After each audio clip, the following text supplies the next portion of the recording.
Let's go. Indiana. I don't know anything about Indiana.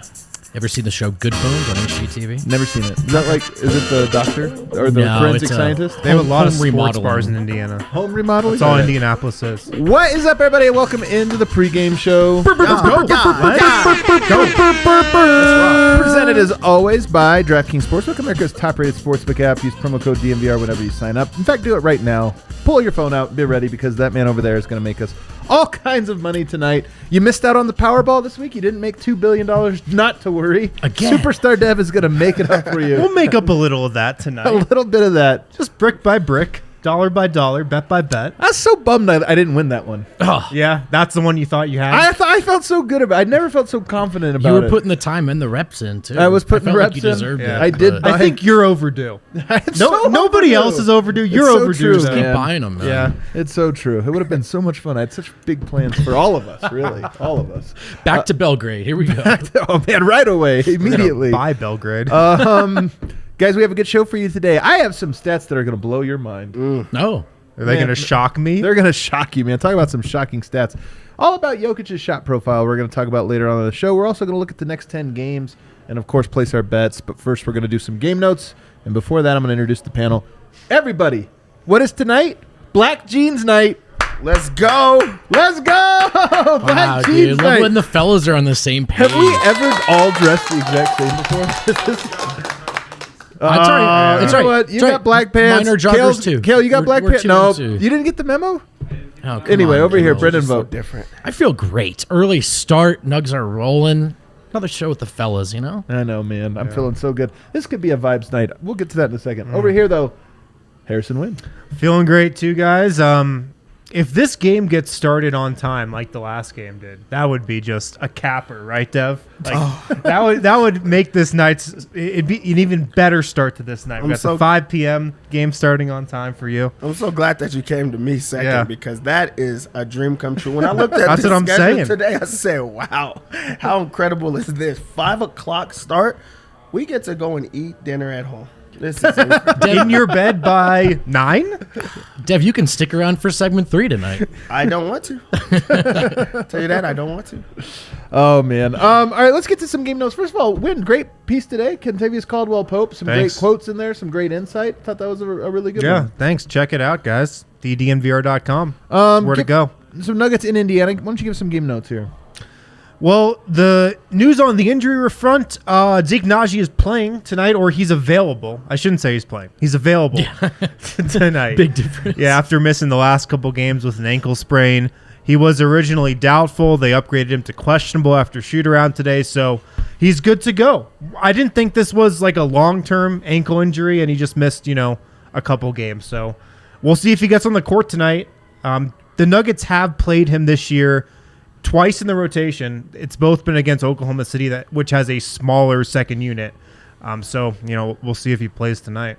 Also, Andrew Nembhard is back. He had been out for a few games. He's a guy that I was interested in the Nuggets picking up potentially this year. Mm-hmm. Interesting player. They have 3 young guys, man. They've got Duarte, Halliburton, and Nembhard. 3 young guards that all play minutes in their rotation tonight. And- Well, you left out the best one, Ben Mathurin. Oh, and Ben Who's Mathurin, yeah. like second in Rookie of the Year and probably would be the front runner in any Rookie of the Year race that doesn't include Paolo Banchero. So they're a really young team, and they're really good, man. Yeah. I feel like this is my theory. This is such a half-baked theory, but that the NBA, like when it goes through evolutions, there becomes this cross point where the young generation is actually better than the old generation at the specifics of the era. And so one of those is Bones Highland comes in 5 years behind Jamal Murray, is a better deep three-point shooter than Jamal. Even though players work on that, it's just like those guys grew up with it. And I feel like there's a little bit of this too. Like we got a lot of young teams that are not good in terms of they're going to win a championship this year, but they are good in that they're like ahead of the curve on some of the new fundamentals. And I Yeah. think all of those guys we mentioned are those guys. Well, the Pacers are 5-5. They just beat the Pelicans, and they beat the Pelicans 129-122. They score. So if the Nuggets don't play defense, the Pacers are going to run it up on them. Like Miles Turner just had 37 and 12 this last game. Nembhard had 15. Halliburton had 20. Buddy Hield had 20. Mathurin didn't have a great game off the bench last game, but he's been killing it this season. So if the Nuggets don't defend, they could be in for a close game tonight. The Pacers are 8th in offensive rating, 26th in defensive rating, so this should be a high-scoring affair. The Nuggets should have an opportunity to get out and score quite a bit. But to your point, they've won 4 of their last 5. And listen to these teams they beat, Dev. At Washington, that's a good win on the road. At Brooklyn, I know Brooklyn's been down, but that's a good win for a young team. Home against Miami, home against New Orleans.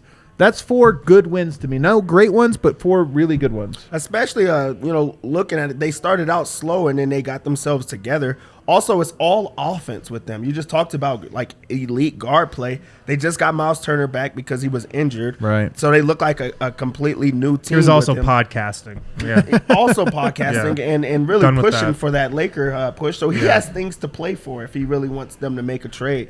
But yeah, this is a team that like is starting to trend in the right direction, and also they're trying to come for good teams. It's so funny that Miles Turner once traded to a worse team.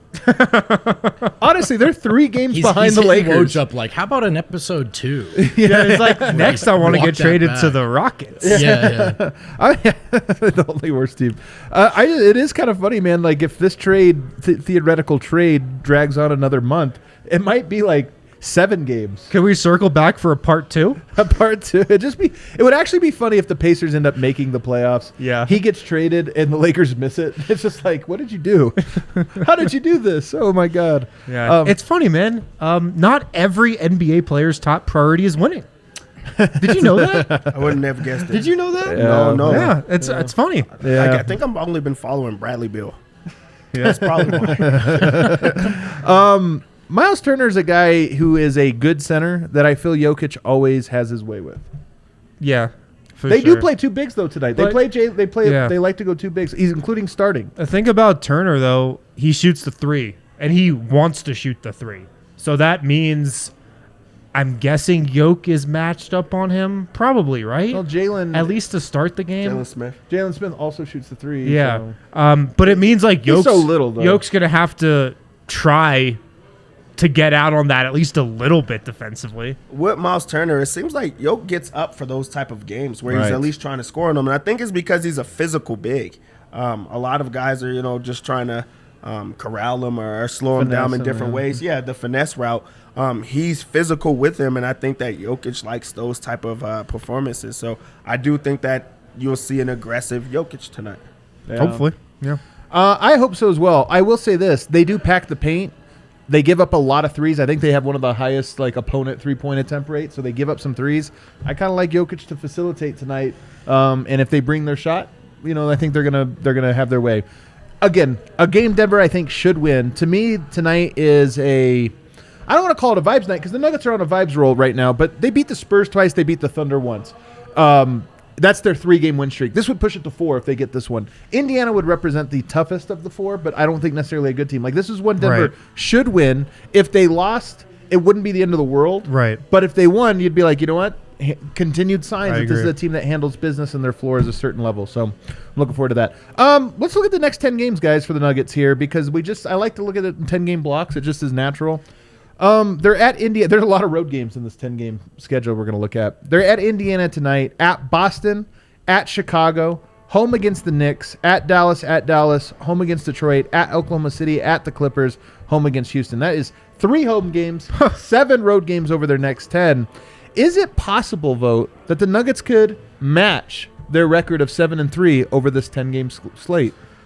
It's possible. I don't think I'll hold my breath for it. I think there are some really tough ones, especially the next 2 coming up. I know the Bulls aren't quite in the same place they were to start the season last season, but I still don't think that's But they're easy. tough, and it's the 4th game of a 4-game road trip. Precisely. And then even when they do come back home, as we've mentioned, it's a bit of a yo-yo effect.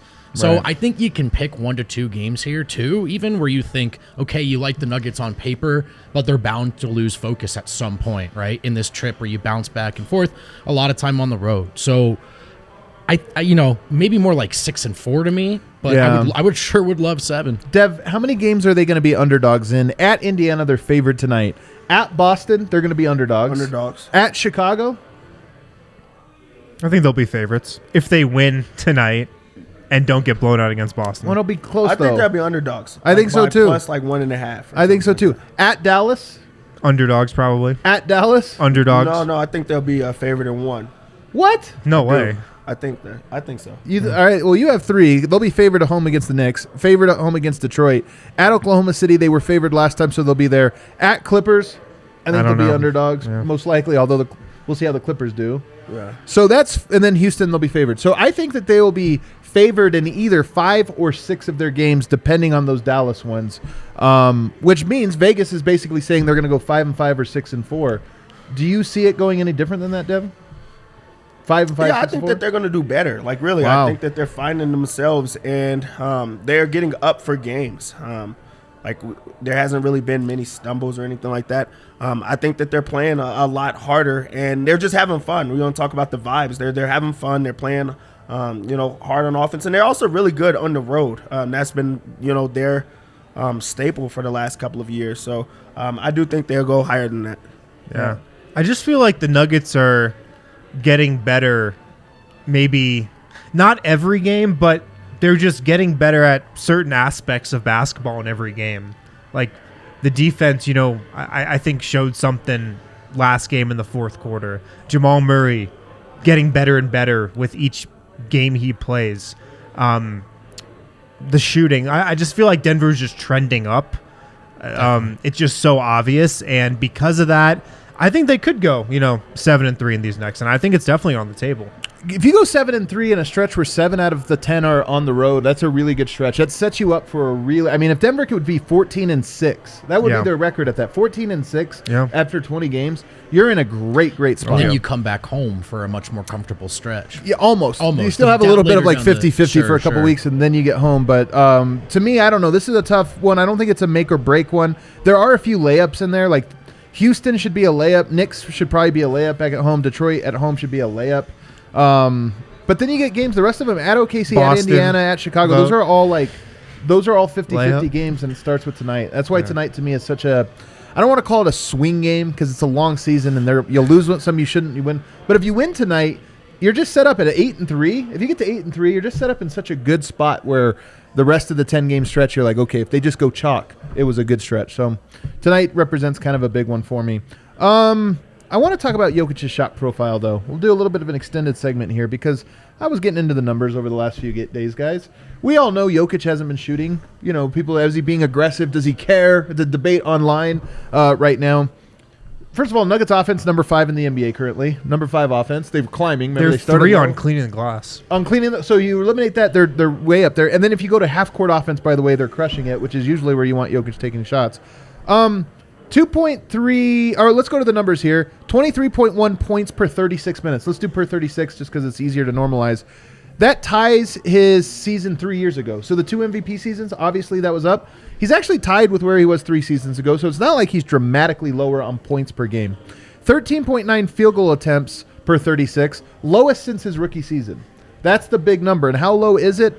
It's roughly 5 shots per 36 minutes below what he was at last year at the MVP year. We all expected that would go down by like 1, right? You bring Murray in back, maybe 2. Yeah. 5 is a lot. Now let's get into some of the details here.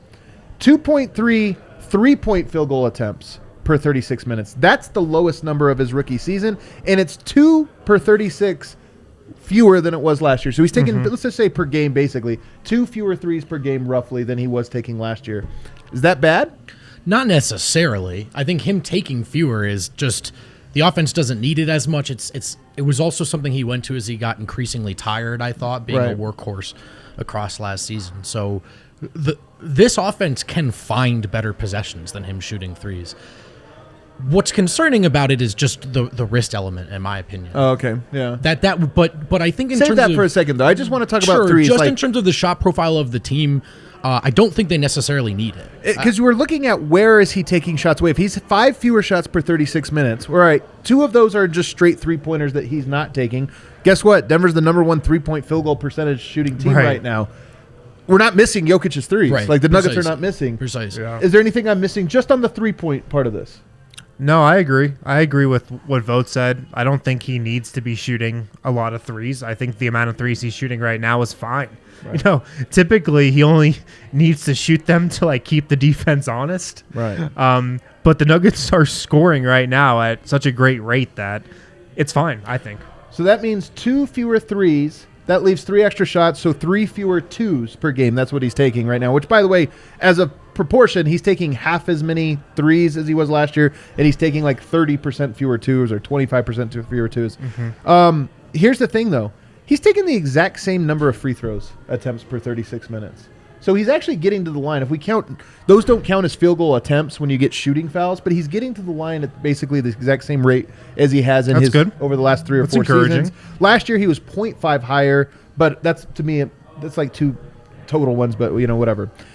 1 fewer assisted twos per game, which means basically if we just cut out, he's taking fewer threes and he's taking 2 fewer unassisted field goal attempts. That's what it comes down to. There's definitely room for him to be more aggressive in those unassisted, like, okay, I'm going to get down to the post. I think he's taking 1 fewer post-ups. That's where you get down. Those are where your unassisted baskets come from. There's no question that he has more to give, but we keep thinking offensively how much more. He's at 23 points per game. He was at 27. I kind of feel like the right number is 25 points per game, which I think he'll probably wind up at. The only thing I would say is I think this conversation is in a completely different place right now than it was 3.5 games ago. Yeah. I think Jokic actually did kind of turn it up a little bit in these areas, or in terms of picking spots to be aggressive, not letting those third quarters slip away, dominating in the fourth. He's picked up the defense lately. I think this conversation was different 3-4 games ago than it is right now. It's pretty hard to complain with what's going on offensively. My theory is it was the Portland game, and it was a preseason, which shouldn't matter, but it adds to it, because in the preseason he took 1 shot, right? In each of the games, the preseason. But that actually hasn't been how he's played in the regular season, minus the Portland game, because the Portland game is the one game where there was a clear moment where it was like, Yoke, take over, but he was in foul trouble and the game had kind of gotten away. He had to go to the bench. The game got away. Yeah. So I'm not trying to make excuses for him. I'm just trying to contextualize. When we're talking about his shot profile, I put this out on Twitter.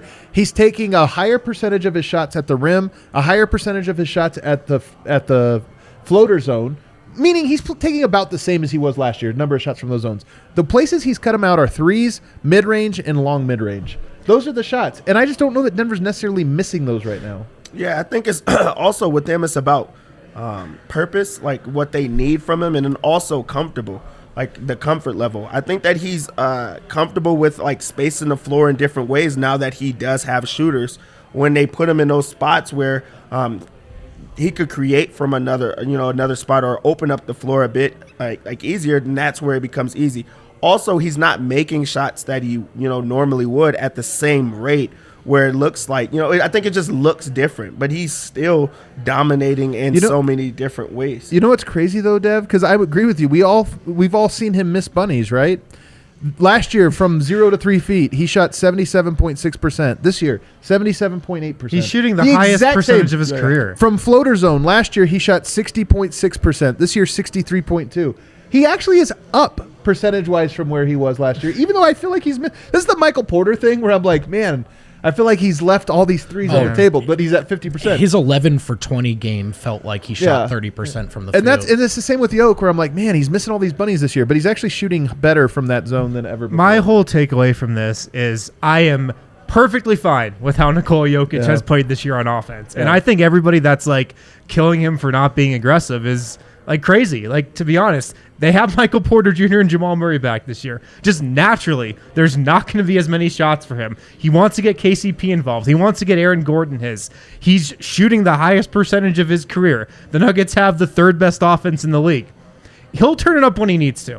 I have complete confidence that when the Nuggets need him to, at whatever point that is this season, he will be the Nikola Jokic on the offensive end that he was last year. If the Nuggets need him to, he'll be that guy in the playoffs. I have complete confidence in that. Well, maybe that's what it is. You always call them reminder games. And last year, a reminder game meant 40 points.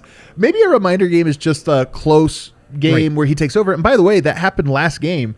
It was the 2-man game. Precisely. And he did miss 2, I think, floaters that would have made the game like a 15-point win instead of an 8-point or 7-point win, whatever it was. But so he did miss a couple. But we're looking at this at the mid-range saying he's hardly taken any mid-range shots all year. You know what I remember? The clincher last game against San Antonio, where he faced up Jakob Poeltl and knocked it down, and it put him up from 3 to 5 or 1 to 3. Either way, it was a big point bucket, and it was almost noteworthy to me when he shot it because I was like, yeah, I haven't seen a lot of those jumpers. It's kind of the impetus for me to kind of look at this stuff, and that's my point is your thing about you have supreme confidence that he will take over. Maybe it'll be nice to get a reminder game, but to get a reminder game, you need to be in that situation, and Denver just hasn't been in that situation yet. I think, honestly, more than shot attempts, it was the general, like, you can look like you want to be here a little bit. Just a little bit. You know, I think that was... That's true. There's a big part of it. He does look a little mopey. He doesn't there look was a weird tone to start the season, and he's the tone setter, and I think he played a large role in it. But that's a different thing than him, like... Again, I think this conversation is in such a different place after these last 3-4 games. There's no need to complain about this offense right now. They're, like Wynn said earlier, everything is trending in the right direction. I'll tell you, the point of sharing all these stats, and really the takeaway I have is not, does he need to be more aggressive, does he not? It was more that the shot profile shows that the specific type of shots he's cut out are actually the lowest leverage shots. Right. And so when he does become more aggressive, maybe that becomes more aggressive in the post, at the rim, just looking to be more aggressive, drawing fouls or what have you. But really, if you look at it, the shots he's eliminated are mostly mid-range shots and three-pointers. And that's just kind of an interesting – when you look at it that way, you go, okay, he's actually not that far off from what we all kind of expected elsewhere. All right, it's that time, guys. Actually, we have a super chat that came in before we even went live. Let's read the super chat first. Dreamweaver says, repping the Nuggets in Indy tonight, then the Broncos in Nashville. The vibes are about to be immaculate. LFG. Wow. Hell yeah. Catch a little Nuggets and a little Nashville. That's a little awesome. Indy, a little Nashville. There you go. You get it. Shout out to Dreamweaver. Get nice and loud for us. Dreamweaver, a cousin of Dreamcatcher. Nice. Win gets these dumb jokes off. Good job, Win. All right, Dev. Open up that DraftKings Sportsbook app. Make us all some money. Well, wake up, Dev. The Nuggets go into this game as a -5. They're 5-point favorites on the road. At that is pretty crazy. But it also shows you how good this team is. The Nuggets are clearly the better team, and the Pacers are. I think they're a bit of a weird team. Like they either play really well, or they play really bad. Like there's just not any in between with them. But they're coming off of a good game. I don't think they're going to do it two in a row. I think Denver wins by 5, so I like the -5. Okay. With that, the over-under is 236, and this is a team that likes to get out and run. I think Denver also wants to get out and run, and just have one of those type of games. So I think this is going to be a high-scoring affair. Let's take the over. Okay. Here, over 236. I like that. Fireworks everywhere for sure. Can't sign in. We've had some memorable games in Indiana in the past. Killing me. The Michael Porter Jr. step back game comes to mind. I was going to say, Porter, if Yoke's in a facilitating mood tonight, there's one guy I remember playing well in this gym. Yeah. Michael Porter Jr. Yeah, two guys that I really like tonight to play really well. One, Miles Turner. I think he's going to get his over at 24.5, or it's 23.5 points and rebounds. He really doesn't pass the ball. But I really do like the points and rebounds at 23.5 for him. He could get that in points alone. We just seen him have a monster game. They're going to feed the beast. Halliburton also. I'm a Halliburton guy. I really think he's super good. He's good. Like he could a triple double at any time. He also just attacks in different ways. I think he's really good. I can't believe he's over there actually. So I like his over on points at 19.5. They have a fun one. This is one that I just think is like just a cool one to get into. They have Aaron Gordon's blocks and steals at 1.5. So combined, 1.5. I think that's a fun one, and it also is plus money. So we should just throw that in there. That's like just a fun one to throw in if you want a different kind. DraftKings, they love us. We love them back. MPJ's over 2.5 threes. Still there. What are they thinking? Well, it's minus 165. What are they going to let us get some good value on this? You could just keep on adding the +3 on your parlays every time. Profit boost tonight. On what? Get that to on any Nuggets bet. Okay. So you can get that to minus 137. Yeah, and then you just combine it with one other thing. Like he's going to hit his 3 threes. If he's playing over 10 minutes, 3 threes are going to happen. That's just what it is. So we might as well 10 add minutes. that in. 10 minutes. It's a low, it's a low bar. Plays over 10 minutes, he's going to hit 3 threes. That's just what we see. You know what? He gets 2 in the first half. You're not wrong. I'm using it. 9 out of 10 games this year. He just does that. And he's in Indiana. And then the lock, the one that I truly man, the love. lock. I know hear where it. this is going. You know what we have not seen in a long time? What's that? Jokic have 2 bad rebounding games. I like it. We just seen it. We just seen him have 2. He didn't rebound We that damn hard. sure aren't going to see him have 3 bad rebounding games. We're not going to see it. So we're going to go over Jokic rebounds All for right. the lock. 11 and a half? Yes, he's going to have a monster Dude, rebounding they play game. big, man. I don't know about It's going to this happen. one. All right. He's They're going to gonna be need engaged. one. It's like a challenge for him. So I really do think he's going to be locked in like on the rebound. So I'm going to just put that in there. That's my lock. All right. That's an interesting lock. I'm going with it. I'll put a little bit on here. Do we want to build a single game same game parlay? I would love to. Let's build a same game parlay. I just love betting on threes. I just can't get away from betting on threes. It's Yeah, like we know. It's my addiction. We get it. Michael Porter threes made. I'm gonna go 2+ just to start it off. I'm not even gonna go 3. I'm just gonna go 2+. Coward. Well, He's playing 10 minutes. Yeah, I mean, you have to What do are you 3. saying? You have to do 3. I'm telling you, I think the threes are hitting tonight. I'm gonna take KCP for a 3. Should I take him for 2 3s? Should we do a 2-2-2 combo tonight? No. Should we do a 2 for 2 so Just for 2? risky. give one of those 3s. You carry the Can't 3 Take from him. You just Carry carry the the 3. Everybody knows math. You don't want to. So you want to go Everybody- 3 and 1 rather than everybody 2 and knows 2? math. Yes. carry the 3. Carry the 3. Hashtag that. Carry the 3. RK, I need help here. Should I carry the 3 or do Carry I do 2 the 2 3? three. Carry. We're going to MPJ. Carry the 3. I'm going to take three. Jamal Murray for a 3-pointer. Oh, I just I think like that. everybody gets off How on many 3-pointers. threes is Buddy Hield gonna hit? And then do we tonight, not though? have Bones Highland? What's going on here? No Bones Highland. All right. 4. We're just going to go a 3 for 3. Michael Porter 3, KCP 1, Murray 1. Alrighty, I'm in. We got no profit boost today on. 3-1-1. There's a 25 or 33%er. All right, then I got to redo my parlay till I can opt in on that one. That's our deal for today, guys. We'll be right back here after the game. Get your bets in. We'll be back in the post-game lounge. See ya.